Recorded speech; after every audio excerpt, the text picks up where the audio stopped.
This is the Lone Crater YouTube. We hope this video helps.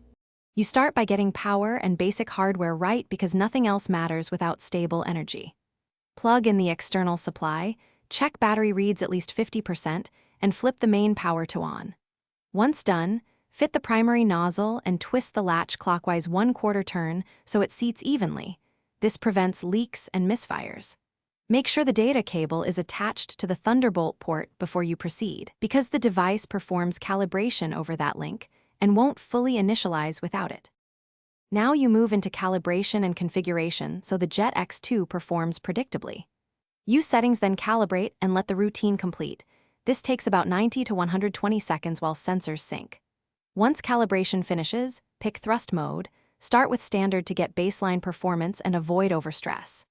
Then enter mission parameters, runtime, maximum RPM, and set a safety cutoff at 85% to protect components. After that, confirm values and initiate a short systems check. You're ready to execute and finish the operation with confidence.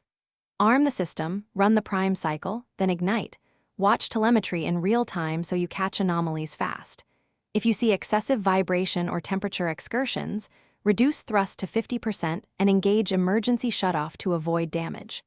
Once complete, cool the unit, review logs, and export diagnostics through settings, then diagnostics for post-run analysis. If the unit fails to respond, one key troubleshooting tip: reseat the Thunderbolt data cable and repeat calibration before further attempts.